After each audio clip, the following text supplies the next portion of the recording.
Okay, and I guess we can start with introductions first. I'm Uriel. I'm a fourth year cognitive science major and Asian American studies minor. Um, I'm currently a peer health educator intern with student health education and promotion, where we do a lot of campus-wide health programs and resources. Um, this little, I guess, session today is kind of brought by INDD Week, so International No Diet Day, and also the BU Week. Julia, if you want to introduce yourself. Sure thing. I am Julia Roten. I'm the chef instructor and culinary arts coordinator at UCLA for the Teaching Kitchen. Obviously, we're not at the Teaching Kitchen right now. We're in my kitchen. But it doesn't mean that the Teaching Kitchen isn't still a resource. So I have been working at UCLA since November, since the official opening of the Teaching Kitchen, and my job is to oversee the management of facilities, but most importantly to help make sure that programs and classes get the instruction they need or supervision they need while they're in the space. We were focusing really heavily on programs, nursing students, med school classes. We worked with some student groups and basic academic programs, the Fiat Lux group and food studies minor. We were really ramping up processes to get campus-wide classes going. So this actually is sort of a odd, happy accident. This virtual experience gives us more access to reach more people on campus than we ever could before. The Teaching Kitchen is only about, we can fit about 10 students at a time. So it has its limitations, as wonderful as it is and as much as I miss it. So this is a really fun opportunity, and we're going to continue doing this type of thing so that everybody can be involved, and it doesn't matter where we're cooking, even if we're separate. You know, if you wanted to follow along and actually cook with me, I would be so stoked for that to happen. We sent out the ingredients, so you could have gotten it, but if you wanted to just watch, obviously it's being recorded, so hopefully we can access it again if you needed to catch up on, you missed something, or you could follow along later when you wanted to make it.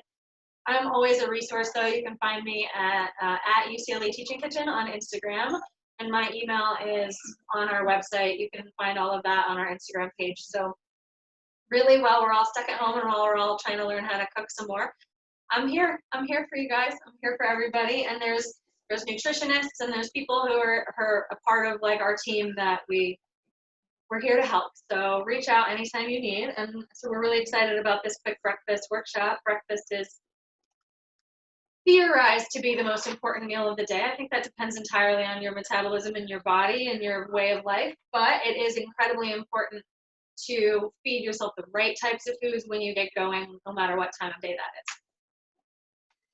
So yeah, that's sort of my introduction to me. I've been a chef for about 16, 17 years. I've been mostly catering in LA, which is brutal and amazing at the same time. So lots of fun stories there. We won't get into any of that today, no time for that.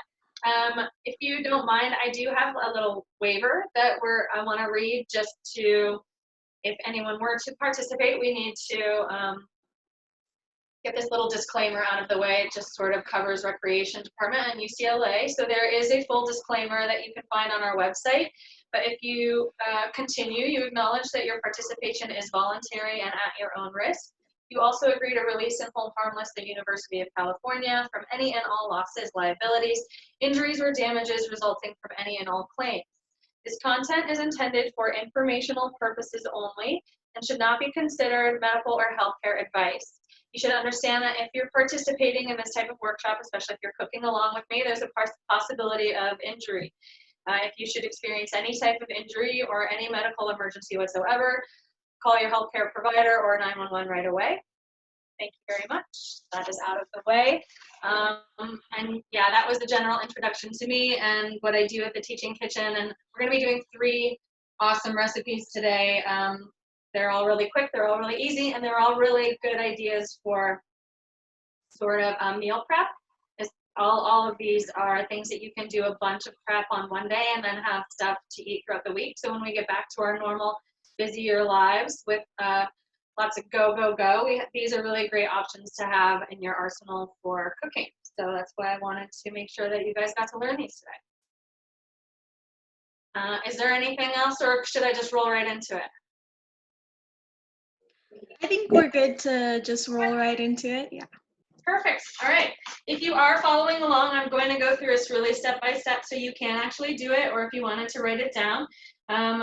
We are making a frittata, we're making overnight oats, and we're making some avocado toast. All of those sound really basic, and they are. Once you see how simple these things can be, you're going to be really excited about what an amazing chef you're going to be.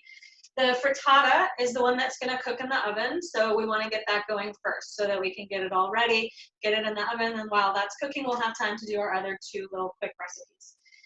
So the frittata, this one is very simple. It's a really good way to sneak in a lot of different veggies. So I've got onion, greens, and bell pepper.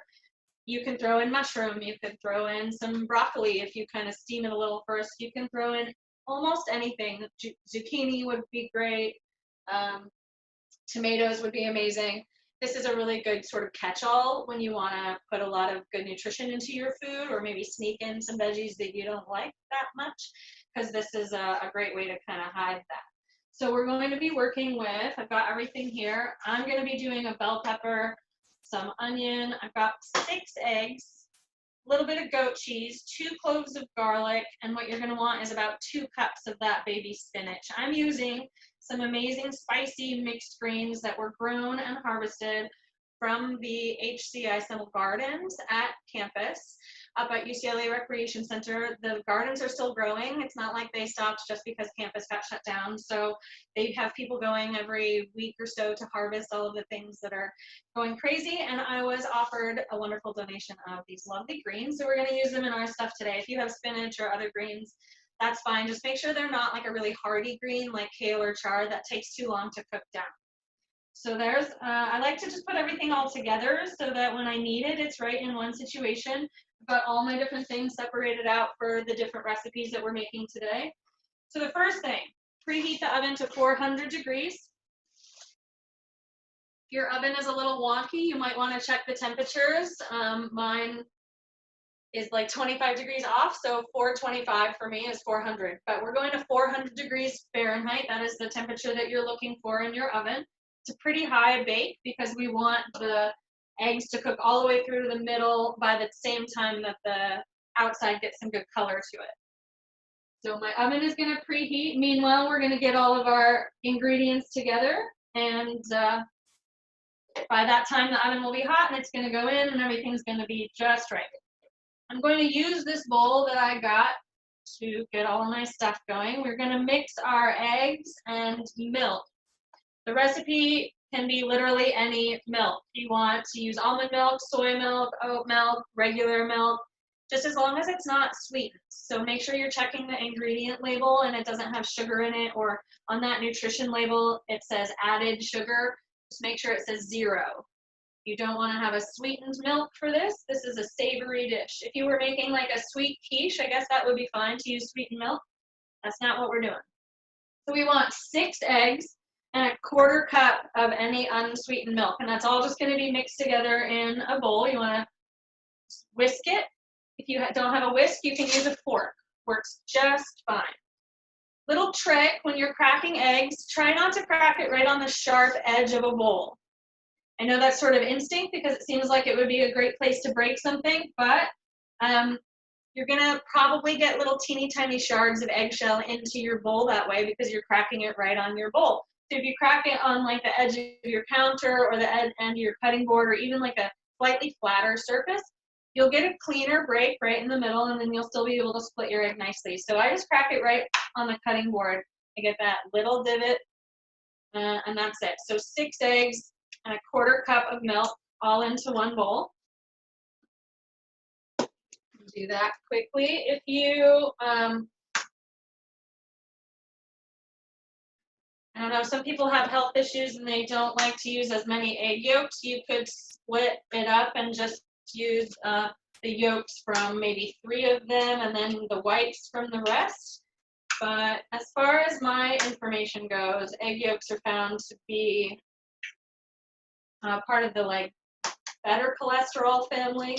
So as long as you don't eat 6 eggs every day, you're probably okay. 6 eggs and a 1/4 cup of milk. You want to use I recommend using a liquid measuring cup when you're measuring liquid. If you just have regular, like these kinds of scoop measures, that's fine. The liquid measuring cup is ever so slightly more accurate, so if you have one, I recommend using that for liquid. It does actually make a tiny bit of difference when you're baking, just because the level line is hard to tell on that, as it's easier to tell on here. There's a nice little line that tells you. So we're going for a 1/4 cup.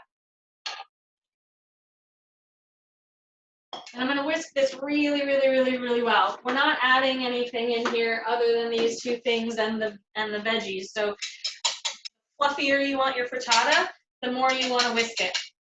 So whisking, you break those egg yolks up really, really well with the whisk.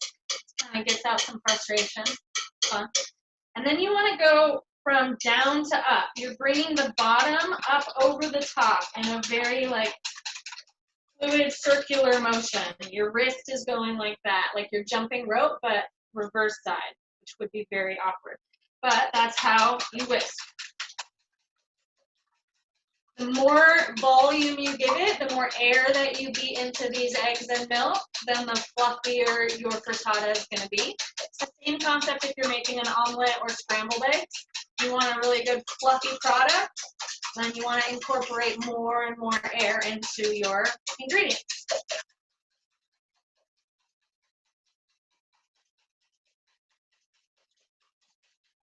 I have to stand on my tippy toes to get better leverage, but you do what you gotta do. All right, the most important thing that you're looking for is that there are no more like obvious chunks of egg yolk or egg white that are separate, and the egg white would kind of float to the top and you would see it in little chunks or little bits. You want it to be completely emulsified. So that's how you know that you've got it really well mixed, is if there's no more little tiny separate entities of either of those two things. This all just made one really nice creamy yellow liquid. We're going to set this aside just for a minute. We want to get all of our veggies going. We got to saute some stuff. The fun part about this frittata, for me, I really hate doing dishes. So it's all going to be cooked in this one pan, and then this one pan is going to go into the oven. So you really want to make sure you're using a skillet that doesn't have a rubber handle on it. It's got to be an oven-safe skillet, whether it's cast iron or full metal or any of the other kinds of like aluminum or copper pans. You just want it to be oven safe. If you don't have a skillet that is oven safe, then you do all your sauteing in whatever skillet you have, and then you're going to make the frittata in a pie plate or muffin cups. Either way, it's going to be a delicious frittata. You can make it in a cake pan. You can make it even just in like a sheet pan, one of those rectangular cookie sheets. As long as it has a lip around the edge, it would be very shallow, but you can cut squares out of it and it would still be a very delicious frittata. I'm going to use my 10-inch cast iron. 10-inch, between like a 9-inch pie plate and a 10-inch skillet is the size that you're going for. I am going to use this because I love cooking in cast iron. It's very consistent in heat, and because I can go from stovetop to oven really safely and well, I like cast iron. You get a teeny tiny bit of good healthy iron in your food, actually, which is just a bonus. So you want to heat up whatever pan it is that you're using very slowly. Put it on all the way low, because we do need to cut our veggies, but by the time they're cut, if it's on all the way low, we should be timing this out pretty well.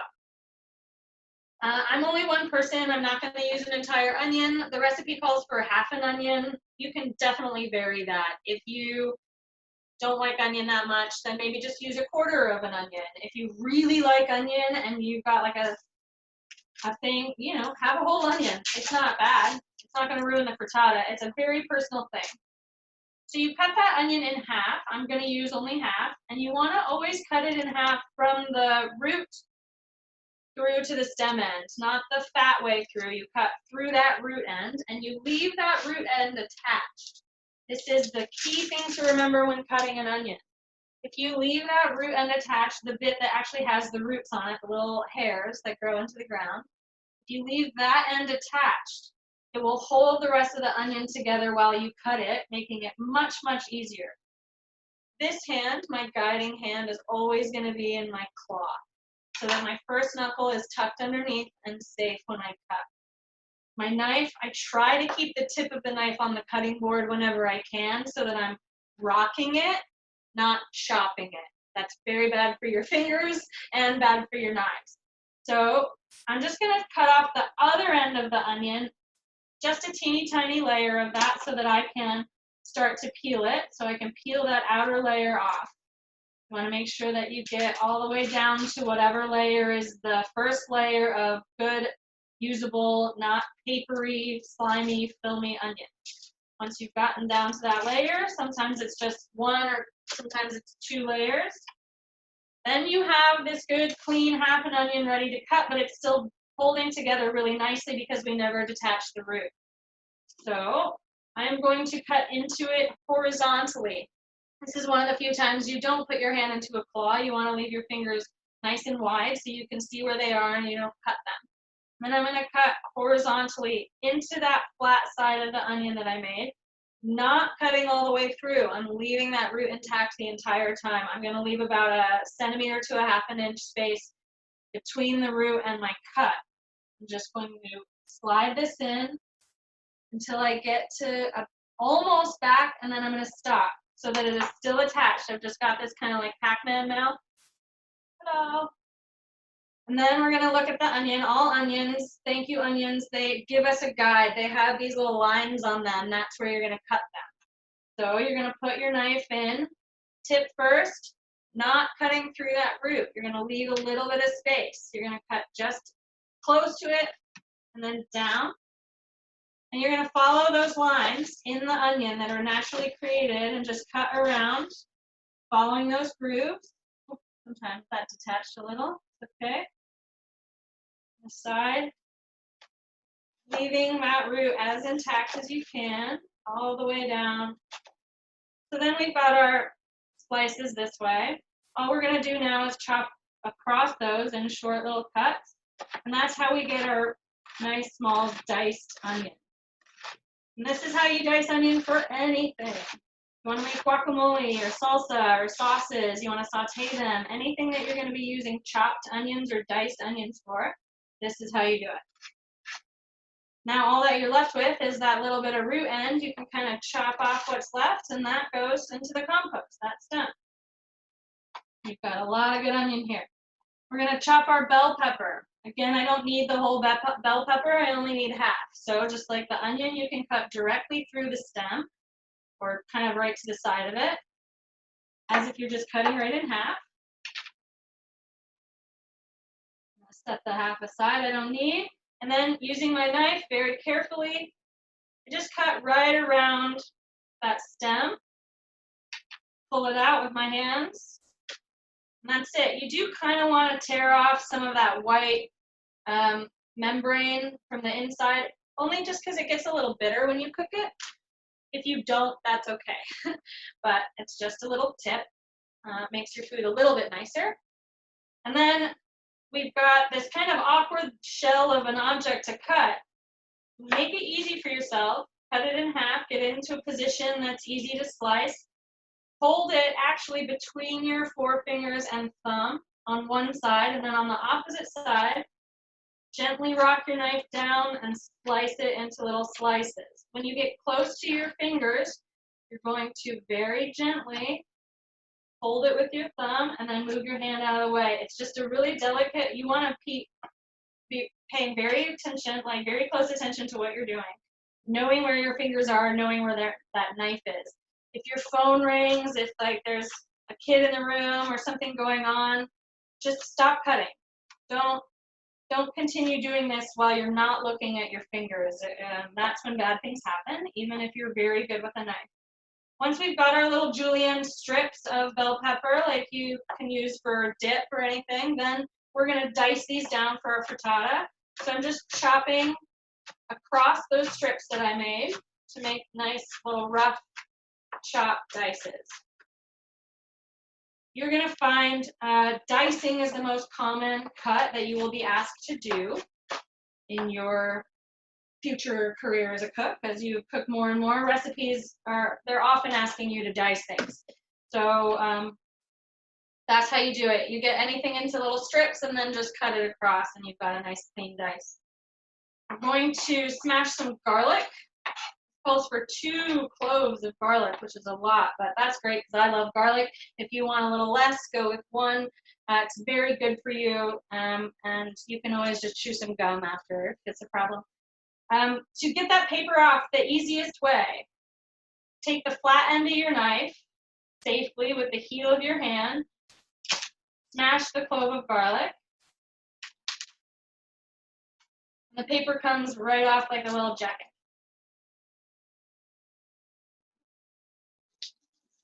Side. I definitely want to cut off that like woody stem end. It's just sort of unpleasant to eat. It's edible, but why do we want to eat wood? So we're just going to chop that off, and then you want to mince the garlic. Mincing garlic is a fun skill. What you want to do is hold it really tight and chop it into slices first. And then you're going to chop down those slices into teeny, teeny bits. You can use a garlic press if you have one. You can use a food processor if you have one. I tend to think that garlic presses are, well, I don't like to have tools around that only do one thing. So I tend to use my knife for this just because I can use my knife for lots of things and I can use a garlic press for only one thing. But if you like garlic presses, that is fantastic. You just want to make sure that you're really squeezing out all of the stuff from the middle. I find that it doesn't really push it all the way through. So you kind of need to make sure you're scraping it back out and then maybe pushing it through a few more times or something. That's all. You don't want to waste the garlic. You want to get all of it into your food. Once you just chop it up, you just keep chopping it up. That's what mincing is. You just keep chopping until it's as tiny as you can make it. You keep bringing it back into the center with your knife and keep chopping it. Sometimes you have to brush it off your knife to make sure that you're going to get all of those little bits cut up nicely. This looks pretty good to me. You just want to make sure that something as strong as garlic, the flavor gets spread out really well in the food. And where did I put my and when you go in to eat it, you're not biting into like a big old chunk of garlic. That's all.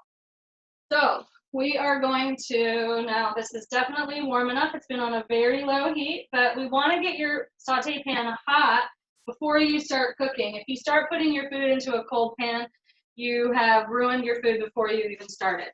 So we're going to go with a little bit of olive oil for this recipe. We go,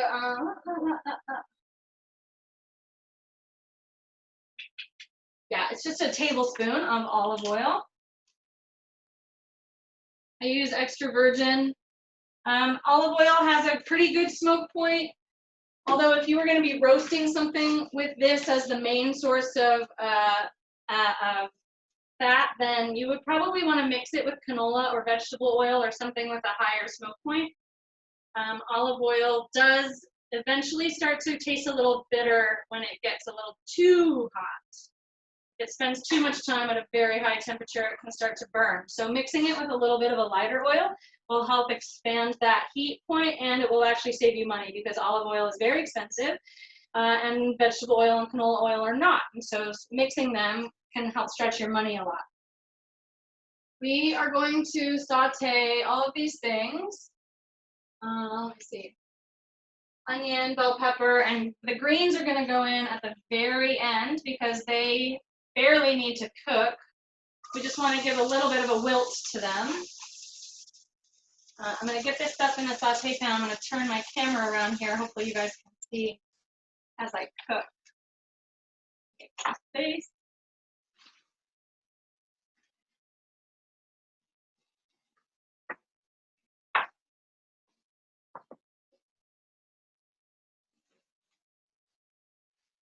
Cool.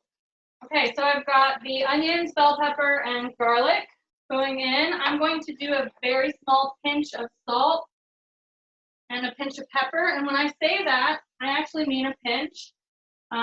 Maybe people don't know, but when we are cooking, chefs, we don't use salt and pepper shakers. We use something like this little bowl.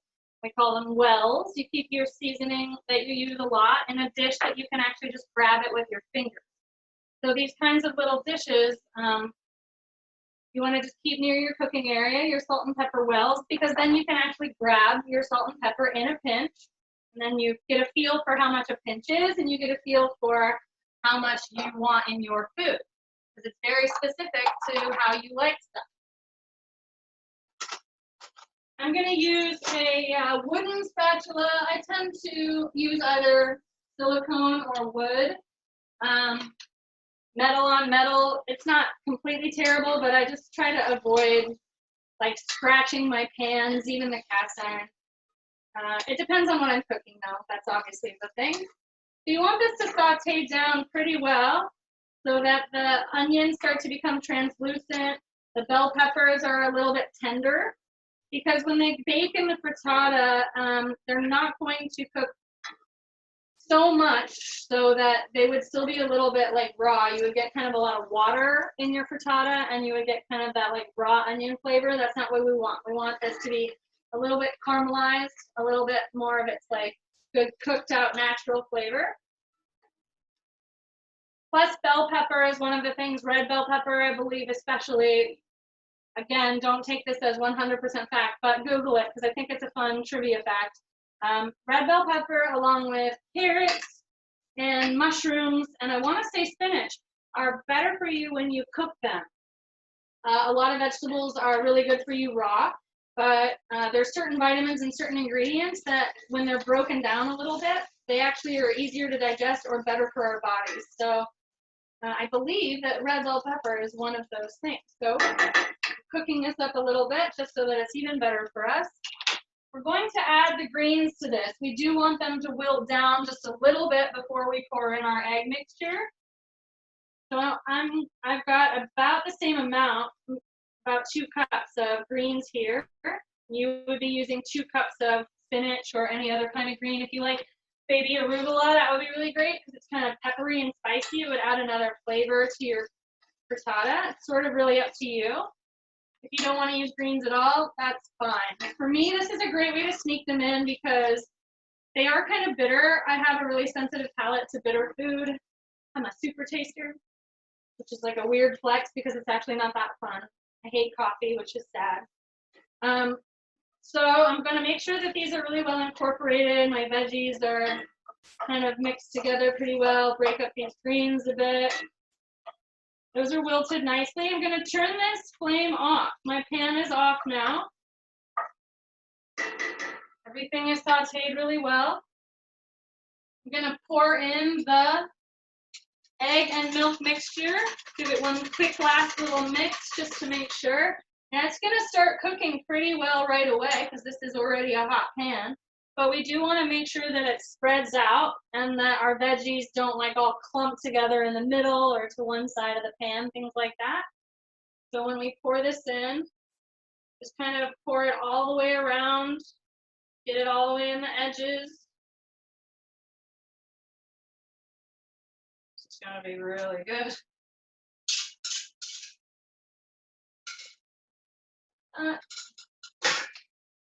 So again, you do want to make sure that your greens, like spinach or whatever, are underneath the liquid. If they're like sitting right on top of the surface like mine, that's great. But if there's any leaves, there's little stem bits that are kind of sticking up into the air, you want to make sure to tap those down because those will just sort of burn. They'll just char in the oven. You want to make sure that everything is tapped down a little bit nicely. Spread this out. Okay, it's already setting up around the sides and the bottom. I am going to sprinkle some goat cheese on top. If you have goat cheese, it is one of the most delicious additions to food. It's so good on salad. I'm just going to take a chunk out and then use my fingers to crumble it. My phone is getting kind of hot, so I'm going to set it aside from the oven. I don't want it to turn off so you guys can still see what's going on. This happened in another class. I think I might need to get a little fan. Thought it would be okay in the morning, but it's Hollywood. It's hot. Okay, so let me show you this. I have spread out the little globs of goat cheese all the way across. And then it's going in the oven. You want your rack right in the middle of the oven, not too close to the top, not too close to the bottom. Put your oven rack right in the middle, and that pan goes right in the middle of that rack. Okay, if you don't mind, just for 1 second, I'm gonna get this fan. I think that this will help. And I'm back, just like that. Yeah, that will help circulate the air. I just really want to stop my phone from shutting down so you guys can see the next couple of recipe processes here. So that's gonna bake for about 15 to 20 minutes. When a recipe says like 15 to 20 minutes, always set your timer for the low end so you can check it. I'm setting mine for 12, which wasn't even mentioned, right? 15 to 20, but this way I can see if it needs to be turned or spun around in the oven. My oven is very uneven. Most ovens are very uneven. The heat is trying to escape out of the front because that's where the seals are.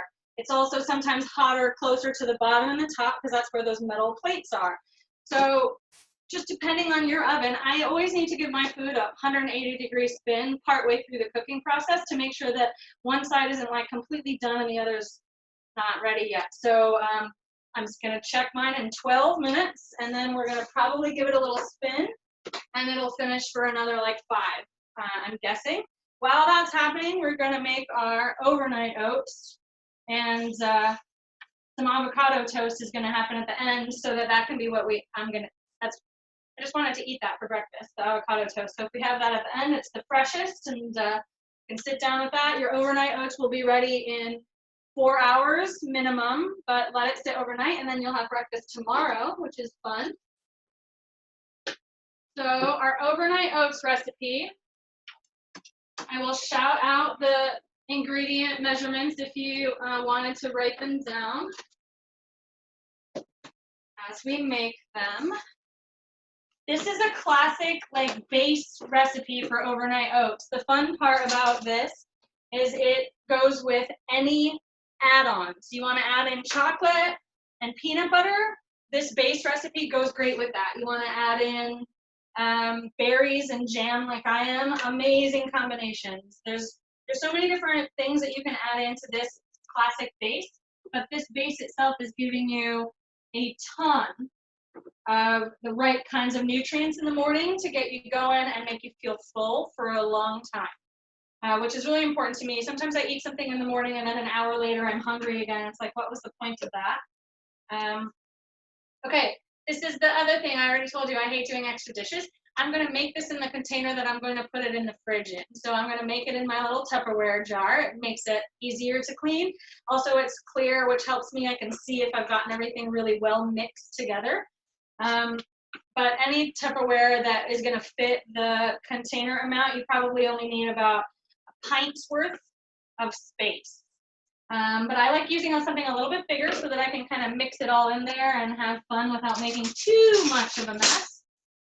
So we want 1/3 of a cup of plain Greek yogurt. And the reason that we used Greek yogurt is it has tons of protein.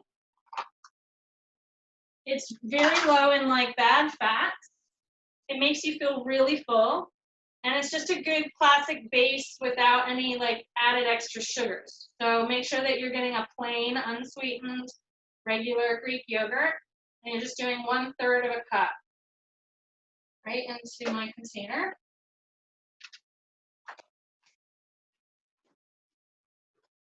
And then a 1/2 cup of rolled oats. Now this is important that you don't use instant. They should be classic old-fashioned oats. If you use instant,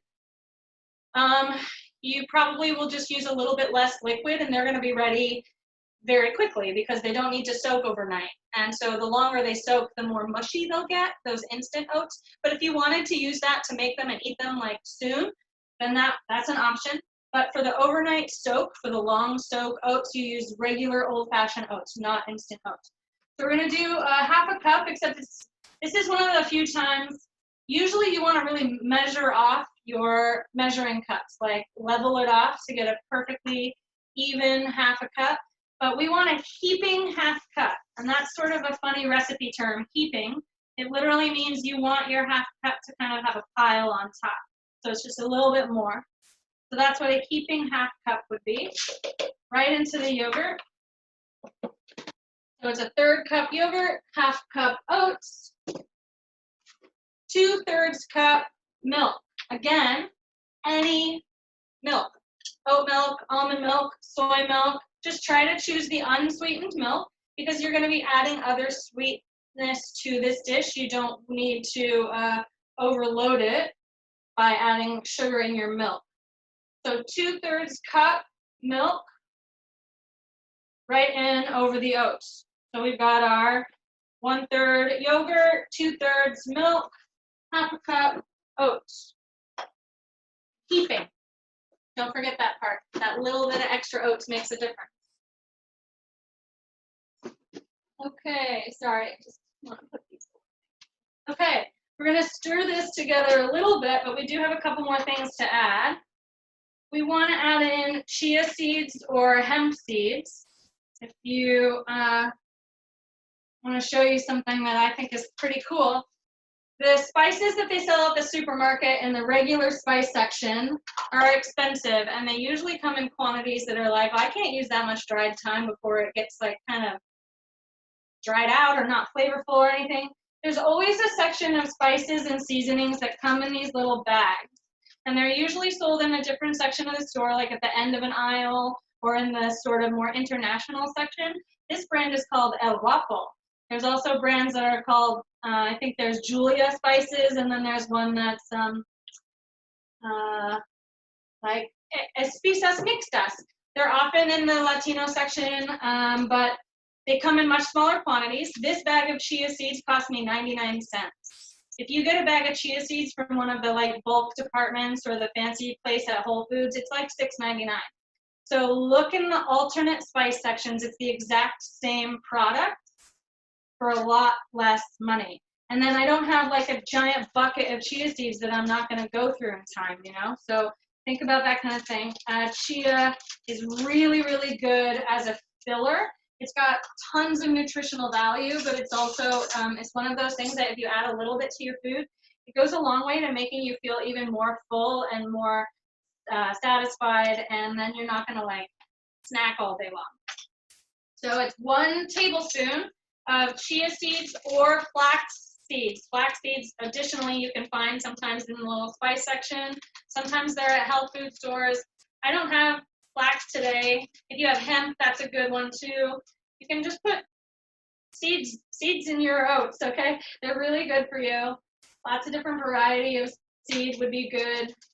I'm going with all chia today. Whatever you do, if you do a mix of seeds, like hemp or flax or chia, as long as it all equals 1 tablespoon. You're just going for about 1 tablespoon of seeds, whatever kinds of seeds you choose. And then we're going to put in a little bit of vanilla. Vanilla extract is an amazing thing to keep in your pantry for baking. You don't need very much when you're cooking. And the flavor goes a long way to making things taste really familiar and really comforting and really delicious. And it gives it that sweetness without being sugar, kind of. You know, vanilla sort of makes you think it's sweet. So we're doing a 1/2 teaspoon of vanilla. I think that's all I have left in this little jar. Perfect. So 1/3 cup yogurt, 1/2 cup rolled oats, 2/3 cup milk, 1 tablespoon seeds, 1/2 teaspoon vanilla extract, a very small pinch of salt. I'm going to show you. You won't even be able to see what's in my fingers. It's like at the world's smallest pinch of salt. It's a few thick grains of salt, but it helps bring out the other flavors. It's not going to taste salty. It's just going to enhance the other flavors. And then about a tablespoon of honey. You can use agave, you can use maple syrup, you could use, what is the other kinds? There's like coconut syrup, whatever. This is how we're sweetening it. This is why we didn't get sweetened yogurt or sweetened milk. A good natural sweetener like honey is, I mean, it's still sugar. Your body is still processing sugar, but it's a different flavor and it's a bit more natural and it's less processed a lot of the times if you get a good organic or whole honey. Eating local honey also can be very good for you if you have allergies, because it helps balance out your relationship with the local pollen, I think. Something else to Google. Don't take that as fact. So mix that really well. Make sure that you get that all the way to the bottom mixed up. You don't want any oats that aren't soaking. And then I'm going to use fresh berries and a little bit of blueberry jam because I really like that combination in mine. But like about 2 tablespoons of chocolate chips would be a great addition. You could take about a half a banana, slice that up. About 2 tablespoons again of peanut butter would be wonderful. There's a lot of different amazing things that you can mix into overnight oats. There's like whole blogs and websites about all the different things that people like to put into theirs. I really like blueberry preserves. They're kind of still chunky and blueberry-y, but this adds a little bit of extra good, wholesome sweetness. So it's just 1 tablespoon of berry preserves for me. And then I'm going to mix in some whole blueberries. Now, if you wanted to make a very large amount of this, you could multiply this recipe out and make like 4 times batch, which would be enough for you to have breakfast all week long, and it would last all week. You would just need to maybe mix in a splash of milk, you know, after the 2nd or 3rd day to kind of thin it out as like to your taste, to your consistency. But if you made a big batch of it and you want it to last all week, you do not want to mix in your mix-ins. The fruit is going to make it spoil faster. So that's also a way that you can make yourself have a little variety in your life. You have a big batch of overnight oats, and then one day you mix in preserves and fruit, and then the next day you mix in peanut butter and chocolate, and then the day after that it's brown sugar and maple. And it's sort of like you're tricking yourself into thinking you're having variety in your diet, but you're not working really very hard because everything's already basically ready to go when you make that original batch of the oats, which, as you can see, takes about 10 minutes tops. Even if you were making a really big batch, you could have this for the next, few days. So I'm going to make sure that my fruit and my jam, everything gets really spread out, because that, as the oats absorb all that liquid, it's going to absorb that flavor from the preserves, and then the fruit's going to get all delicious. And okay, that's it. Overnight oats ready to go in your container. Put that in the fridge. By 4 hours from now, it will be ready, but I'm going to save it for breakfast tomorrow. This is probably 2 servings. So that's our 12-minute mark. We want to take a look at our frittata and make sure that it's getting some even love. Just going to set a couple things aside, make space also for when we get into our avocado toast. Okay, you will notice here, I don't use oven mitts. You should do whatever makes you comfortable in your kitchen. I personally think oven mitts are a little bit unsanitary because your hands are always a little bit gunky when you put them inside. And it's hard to take them on and off quickly when you want to maneuver a lot of stuff going on in the kitchen if you have more than one thing happening. So I use a very clean, very dry towel. And I'm just going to look at my frittata. Oh yeah, it's starting to bubble a little bit on one side, which means I definitely want to give it a 180 so that some of that bubbling and love starts to spread out. And then I'm going to reset my timer for about 6 minutes.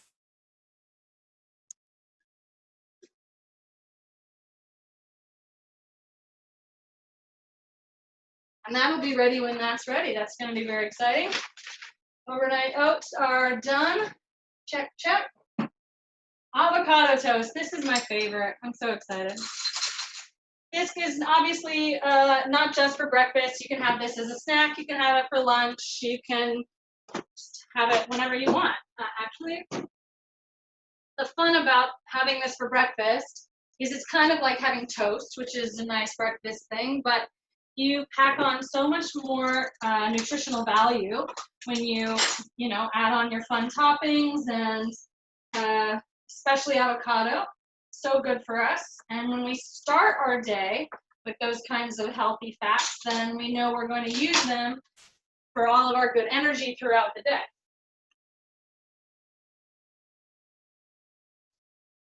I am just rinsing off my knife. We're gonna put that cutting board and we're ready to work again. Avocado toast. Yeah, we're getting down. We have just about the time we need. I have everything here. Avocado toast, I have these lovely pickled red onions, which I made. Pickling red onions is a really simple and great way to preserve them if the onion is starting to go, but it makes a really like sharp, spicy condiment. I put them on tacos, I put them on nachos, I put them on salads, I put them on sandwiches, I put them on avocado toast. You can pickle onion very easily by slicing it. Then you boil some vinegar, choose whatever vinegar you love. I use rice wine vinegar. Boil that vinegar with some pickling spices. It's usually like mustard seed or allspice, but honestly, it comes in a bag called pickling spices. You don't have to like do the hard work. Just find the mixed bag of pickling spices. It's easiest for home cooks. And it only costs 79 cents, that whole bag of pickling spices. You can make pickles for weeks. You boil the vinegar with the spices in it. Once it is boiled, you turn the heat off, you pour it over your sliced onions, filtering out all those seeds and stuff, and then let it cool down and sit. This lasts in the fridge for weeks. Good pickling concept there, very quick refrigerator pickles, but it's a great condiment, a great topping for this. I've got cherry tomatoes, I've got balsamic, I've got sprouts, I've got my avocado. Honestly, the world is your oyster. It's a blank canvas or it's a green canvas. You know, as long as you're choosing really healthy, delicious, flavorful things. I am going with this really healthy multi-seed bread. This is also a way that I can kind of sneak in as many nutrients and good things into my food. If I just have regular toast, that's fine. I'm not gonna, I eat plenty of regular toast too. But this is a great way to get a lot of extra energy to start the day. We're gonna toast this in the oven. For avocado toast, I kind of think that it's a little bit better to get that dry oven toast. So I'm literally just laying that right on the rack next to the frittata. It's only gonna take a few minutes. Meanwhile, we're going to cut our avocado, and this is the part that everybody really, actually no, we'll do our cherry tomatoes really first. If you have tomatoes, I don't know if you do or don't, but this is a really fun trick I want to show you. I'm going to use these two Tupperware lids. So if you have two lids to anything like yogurt lids or whatever, these go to these cups. There's always an indentation, whether it's the inside or the outside. There's always like a cavity, right? It's like a little well. And you can put your tomatoes or grapes or other sort of small annoying thing that takes forever to cut when you're doing it one by one. You can put them all out in this little tray. And then you're going to put the other tray, flip it over, and put it on top so that that cavity is now kind of holding it in.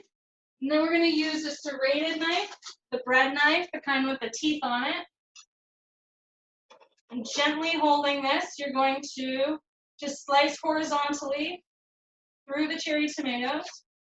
And you've got cut in half perfect cherry tomatoes. So the time that it would take me to cut like one at a time, it's really annoying and tedious. I just did about 8 tomatoes and I'm done in 4 seconds. So that little lid trick is a lot of fun when you want to cut a bunch of stuff for meal prep, when you want to get a lot of your salad prep or veggie prep done in advance. That is a really fun little trick. The avocado. The avocado injury is the most frequent injury found in United States emergency rooms from kitchen problems, because people hold the avocado in their hand while they're cutting it. And I will admit that I did that, and I almost lost this entire finger. And that I wasn't brand new. You know, people make mistakes. Things can happen. The inside of that avocado can be completely, well, for me, it was rotten all the way through the core. And so my knife just slid through and, you know, bad things happen. So you want to be really careful and really attentive to what you're doing when you're working with an avocado. because it's so delicious, and the better you get about cutting it, then the more comfortable you will be. If you remember anything from our morning together today, it's leave the avocado on the cutting board while you're cutting it, please. Please just do me that favor. And when you do that, like we did with our onion, you're going to have your hand nice and splayed out so your fingers are safe. And you're going to cut horizontally into the stem, and then you're going to stop when it hits the pit. And then you're going to turn the avocado around on the knife. You don't need to move the knife around, that's awkward. Just gently turn that avocado around, put your knife down, split open, perfect avocado. The easiest and safest way to get the pit out is by using your fingers or a spoon. And that is the way that I would recommend you doing that. Please, you can just grab it and pinch it out, pull it out. If it's a little too hard, you can use a spoon or a fork. This is the other way that people hurt themselves. I'm going to show you so that you can see the right way to do it. If you want to take that pit out of the avocado, you can use the butt end of your knife and carefully, keeping your fingers out of the way, jam it into the pit, and then twist the knife, and it pops the pit right out. But that's extremely dangerous. You then have a sharp knife. Using your fingers or a spoon to pop that pit out is definitely the safest way. But if you do it this way, that pit is in there. You're holding it carefully. The sharp butt end of the knife, jam it in, and pull the pit out. Okay? Be very careful if you do that. Please use your fingers or a spoon. Frittata. Okay.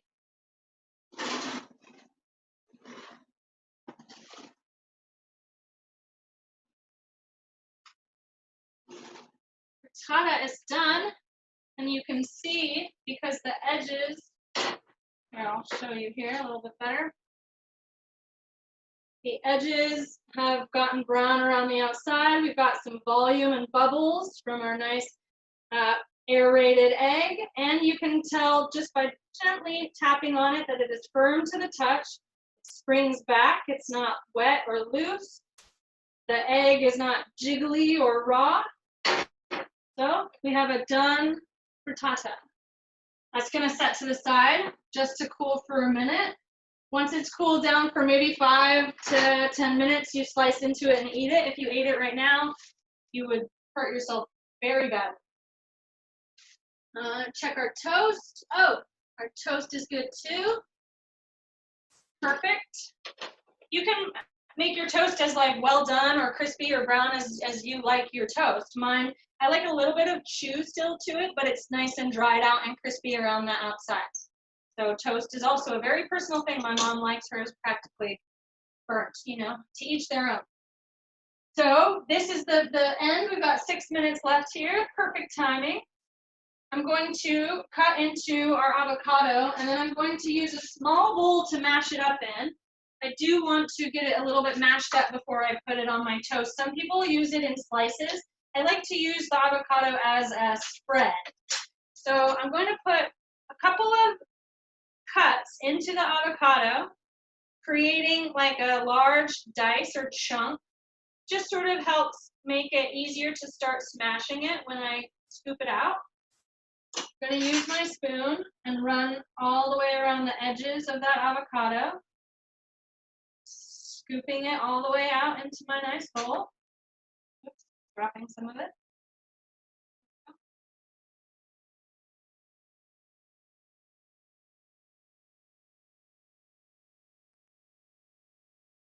All right, now that my chunks are in there, I'm going to use a little tiny bit of lemon juice.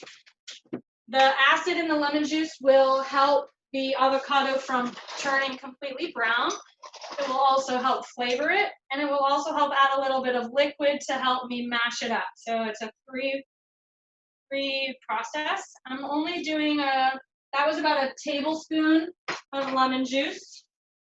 You can do lime instead. If you wanted to take this more like Patino route, you could put the jalapeno and maybe some, I have that, where is it?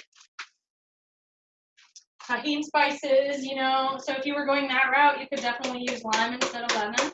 If you Have a whisk, you can use that. I'm just kind of gently mashing this with this fork. You see that? Yeah. You can use the side of the bowl to kind of mash it up. This avocado maybe wasn't as ripe as yours, so I am going to use a little whisk. That'll help really mash it. This is how I make guacamole. I just use a whisk to smash everything up. You see that really breaks it down. I'm not completely pulverizing it. I do want some chunk left. We're going to spread this on our toast. And then the toppings are really very personal. I'm going to do two different kinds. But the fun thing is, like that overnight oats recipe, you can start with a base of really good bread and really good ripe avocado.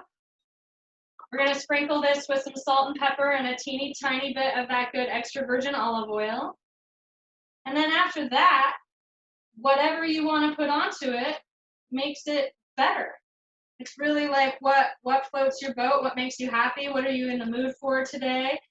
It's really great with, I'm going to do on one, tomatoes with balsamic and sprouts. And then on the other, we're going to have those pickled onions and some of that tahini spice stuff. And see how it all comes out. Got my tomatoes on there. Salt that. Salt this one. I like salting the tomatoes because they need the flavor and the love. This is going to get sprouts. This is just alfalfa sprouts. That's just what I could find. Stores are obviously a little bit odd these days, but there hasn't been much panic buying on sprouts, so hopefully you can find some. They're a really great thing to add on to foods like this because of texture. They add a lot of nutrition. They're very good for you in lots of different ways. They're fresh. And yeah, it's just like putting a little salad on your breakfast. It goes a long way. But like I said, you don't have to get alfalfa. There's all different kinds of sprouts out there. There's literally like mini lettuce sprouts, radish sprouts. There's a lot. So just look for things and try them out. Some of them are a little spicier. Some of them have different flavors, but that's that. So then I'm going to take a little bit of my balsamic vinegar and just drizzle very, very slowly a little bit over the top of this one. So it soaks into the tomatoes and the avocado. So that's a little bit like a caprese with our tomato and balsamic. Now this one I'm going to do my pickled onions. Let's see, I didn't get out my...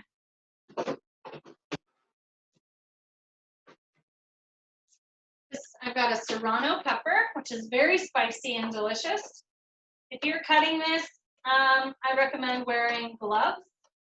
Or if you don't wear gloves, wash your hands immediately after doing this.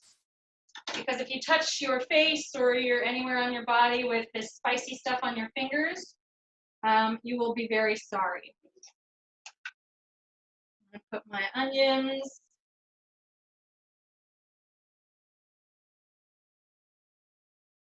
My spicy peppers, if you have jalapeno or something like that, it's a great option. I'm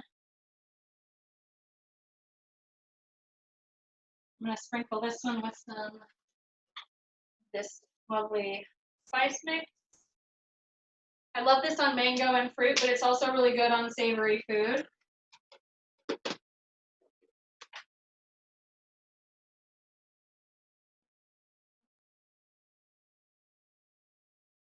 Sprinkle all over as much as you like. This is the fun part about practicing with cooking, is you can really like play around with different ingredients, see what's at the store, see what might be good, combine with this or that. And the avocado toast is a really, really great like canvas to play around with different ideas about toppings and stuff. But these are just two really kind of basic, straightforward examples. Got our spicy pepper and onion with tahini, and we've got our tomatoes with sprouts and balsamic. Pretty delicious. We have got our frittata here. I'm going to set out so you can see under the cool camera.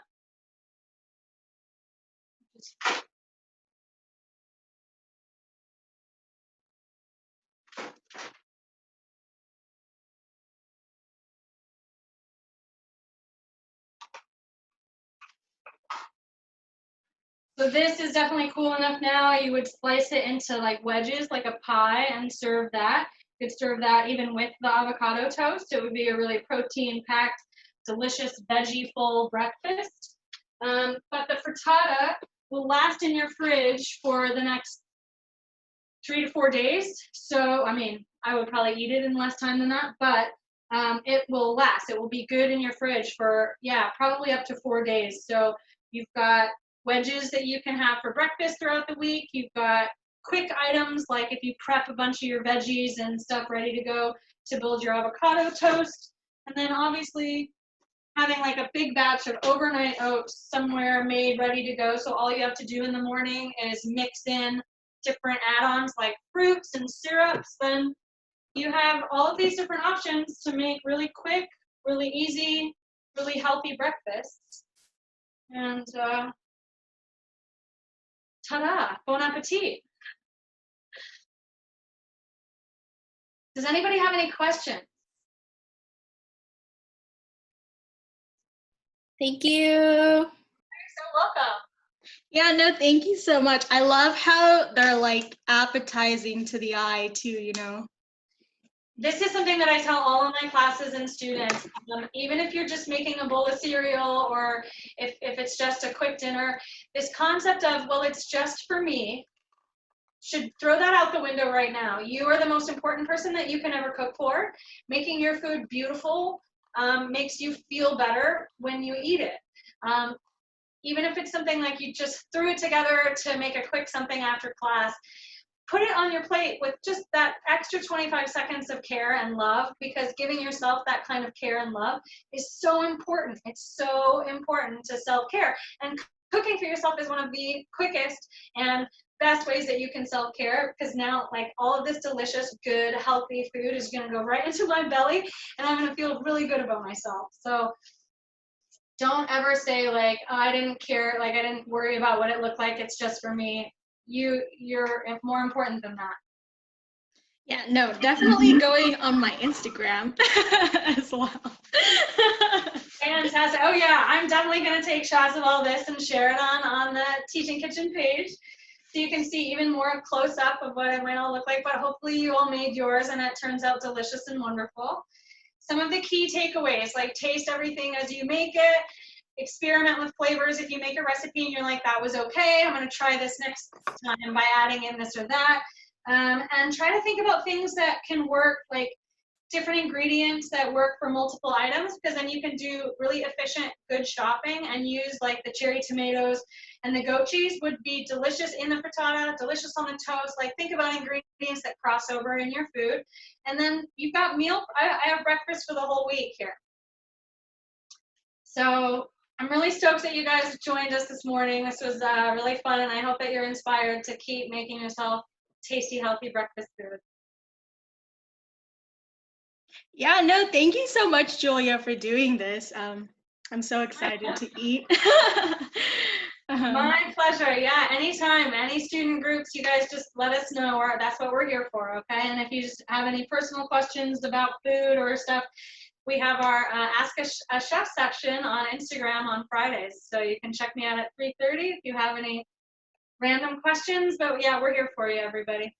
All right. Thank you, everyone. Thanks, everyone, for cooking with us. Okay, bye-bye.